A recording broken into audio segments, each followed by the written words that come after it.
Lock down سے جو مصیبتیں، پریشانیاں اور تکلیفیں ہم اور آپ کو لاحق ہو رہی ہیں، اس کے تعلق سے ہر کسی کی ایک الگ داستان ہے۔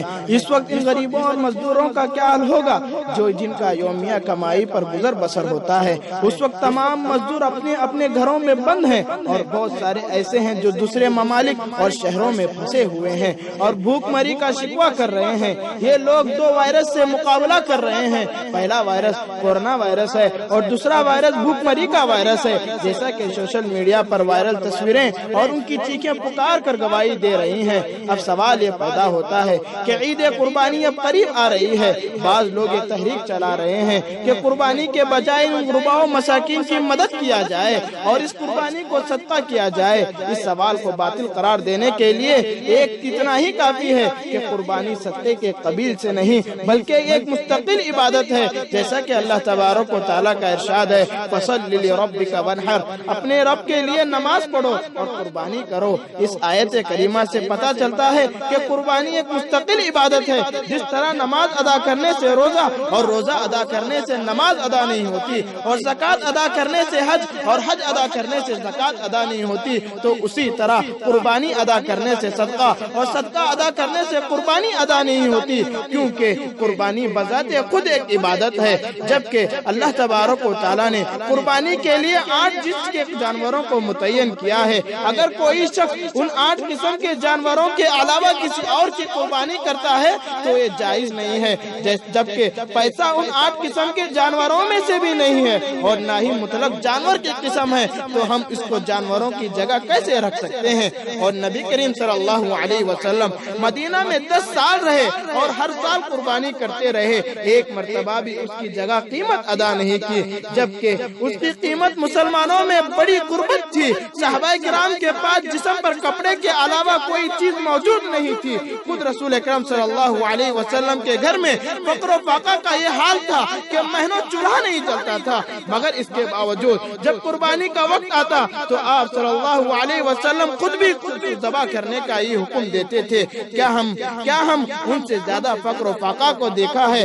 آپ صلی اللہ علیہ وسلم کے بعد خلفائے راشدین اور صحابہ کرام رضی اللہ تعالی علیہم اجمعین کا زمانہ آیا تو بعض صحابہ کرام جو قربانی کی استطاعت کے باوجود جواز کے لیے قربانی کو ترک کیا، مگر ایک بھی صحابی نے قربانی کے بدلے اس کی قیمت ادا نہیں کی۔ اگر واقعی آپ لوگ یا ہم لوگ غرباء کو مدد کرنا چاہتے ہیں تو گوشت کے ذریعے کریں، کیونکہ اللہ کے رسول صلی اللہ علیہ وسلم ابتدائی زمانے میں جب غرباء و مساکین کی تعداد زیادہ تھی تو اللہ کے رسول صلی اللہ علیہ وسلم گوشت کے ذریعے ان کی مدد کرنے کا حکم دیا ہے اور کہا کہ 3 لیز سے زیادہ اپنے پاس گوشت رکھنے سے منع کیا ہے۔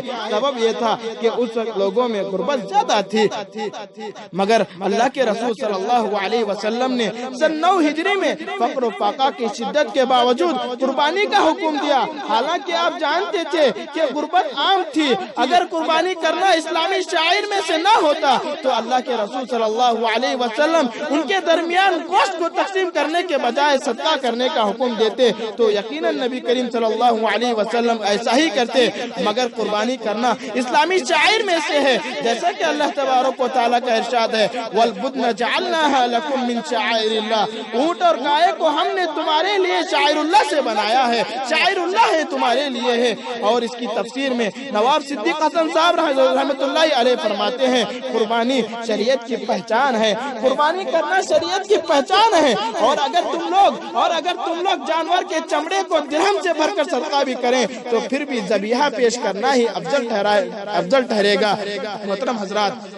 محترم حضرات، جیسا کہ سید التابعین سعید بن مسیب رحمۃ اللہ علیہ نے کہا، میرے نزدیک قربانی کا افضل ہے 100 درہم صدقہ کرنے سے، جبکہ سعید بن مسیب کہہ رہے ہیں کہ 100 درہم کرنے سے بہتر قربانی کرنا ہے۔ تو اندازہ لگائیے کہ قربانی کتنی اہم عبادت ہے۔ قربانی کا مقصد گوشت کا اصول گوشت کھانا اور لوگوں میں تقسیم کرنا ہی نہیں، بلکہ قربانی کا مقصد یہ ہے، قربانی کا مقصد اللہ کا تقرب حاصل کرنا ہے، جیسا کہ اللہ تبارک و تعالیٰ کا ارشاد ہے، لن ینال اللہ لحومها ولا دماؤها ولكن يناله التقوى منكم، کہ اللہ تبارک و تعالیٰ کو نہ تمہارا گوشت پہنچتا ہے اور نہ ہی اس کا خون پہنچتا ہے، بلکہ اللہ تبارک و تعالیٰ کو پہنچنے والی چیز اگر کچھ ہے تو وہ تمہارا تقویٰ پہنچتا ہے۔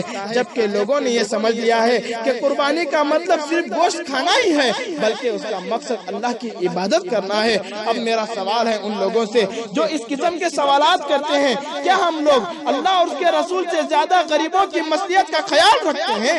کیا اللہ تبارک و تعالیٰ اپنے بندوں کے بارے میں نہیں جانتا؟ کیا ہم لوگ رسول اکرم صلی اللہ علیہ وسلم اور صحابہ کرام سے زیادہ فقر و فاقہ والی زندگی گزار رہے ہیں؟ کیا ایک ہفتہ تو دور کی بات، ایک دن بھی ایسا نہیں گزرا ہمارا کہ ہمارے گھر میں چولہا نہ جلا ہو؟ اس کے باوجود اللہ تبارک و تعالیٰ نے جانوروں کو ذبح کرنے کا حکم دیا۔ نبی کریم صلی اللہ علیہ وسلم اور صحابہ کرام نے پوری زندگی قربانی پیش کی۔ کیا آپ کو لگتا ہے کہ اللہ اور اس کے رسول صلی اللہ علیہ وسلم کا طریقہ غریبوں کی مصلحت کا خیال نہیں رکھتا ہے؟ میرا سوال ان لوگوں سے ہے کہ وہ یہ خیال کرتے ہیں کہ صدقہ کرنا بہتر ہے، تو یہ خیال اس وقت کیوں نہیں آتا جب آپ مہنگی کاریں اور گاڑیاں خریدتے ہو، جبکہ تم اس کے ذریعے کئی غریب گھرانے کے راشن لا سکتے ہو؟ یہ خیال اس وقت کیوں نہیں آتا جب آپ لاکھوں کروڑوں کے موبائل رکھ سکتے ہو اور مہنگی ہوٹلوں اور ریسٹورنٹوں میں جا کر کھانا کھا سکتے ہو؟ اس وقت یہ خیال تمہارے اندر کیوں نہیں پیدا ہوتا؟ اگر ایسے ہی کرنے لگ جائیں اور اللہ کی عبادت کرنے کے بجائے اس کے اوپر صدقہ کو اگر ہم ترجیح دینے لگیں تو ایسا دن بھی قریب نہیں کہ عبادتوں کو ٹھکرا کر اس کے بجائے ہم اپنے خواہشات پر عمل کرنے لگ جائیں۔ ہم آپ کے جذبات کا احترام کریں گے، مگر اس وقت کریں گے جب آپ اپنی خواہشات کو توڑ کر، اپنی خواہشات کی قربانی دے کر غریبوں کی مدد کریں گے تو ہم آپ کے جذبات اور احساسات کی قدر کریں گے۔ اگر آپ احکام کے اندر دخل اندازی کر کے، شریعت میں دخل اندازی کر کے غریبوں کو صدقہ و خیرات کرتے ہو تو یہ سراسر غلط چیز ہے۔ اگر اسی طرح کے فتوے اگر آنے لگ جائیں، صدقہ و خیرات کرنا قربانی پر افضل قرار دینے کے فتوے آنا لگ جائیں تو وہ دن بھی دور نہیں ہے کہ نماز پڑھنے کے بجائے لوگ بچوں کو ہنسانے میں لگ جائیں گے اور روزہ رکھنے کے بجائے غریبوں کو کھانا کھلانے لگ جائیں گے، کیونکہ روزے کا ایک مقصد یہ بھی ہے کہ غریبوں کی بھوک کا احساس دلایا جائے۔ تو اس کے بجائے روزے کے بجائے لوگ صدقہ و خیرات کرنے لگیں گے۔ اللہ تبارک و تعالیٰ ایسے فتنوں سے ہماری حفاظت فرمائے اور ایسے فتنے آنے سے پہلے ہمیں اس دنیا سے اٹھا لے۔ اللہ تبارک و تعالیٰ چاہتا ہے، اللہ تبارک و تعالیٰ سب سے زیادہ غریبوں کی مصلحتوں کو جاننے والا ہے۔ اللہ تبارک و تعالیٰ عالم الغیب ہے، وہ ہر ایک کی مصلحت کو جاننے والا ہے، اور اللہ تبارک و تعالیٰ کا حکم حکمت پر مبنی ہے۔ اسی لیے شریعت اسلامیہ میں عقل کے گھوڑے دوڑانے کے بجائے شریعت اسلامیہ پر عمل کیجئے۔ انشاءاللہ وہ دن دور نہیں ہے کہ پھر سے علیہ کلمۃ اللہ کا جھنڈا پھر سے لہرائے گا، پھر سے ہم سارے مصائب سے دور ہو جائیں گے اور اس وائرس جیسی وبا اس دنیا سے ختم ہو جائے گی۔ اگر ہم شریعت پر اپنے خواہشات کو مقدم کریں گے تو یہ وبا ہمارے لیے عذاب بن جائے گی۔ اسی لیے ہم ضرورت اس بات کی ہے کہ اگر کوئی صدقہ چھوڑ کر، اگر کوئی قربانی چھوڑ کر صدقہ کرنے لگ جائیں تو یاد رکھیے اس نے اعمال ذی الحجہ میں سے ایک بہترین عمل کو ترک کر دیا اور اس کی قربانی کبھی بھی ادا نہیں ہوگی۔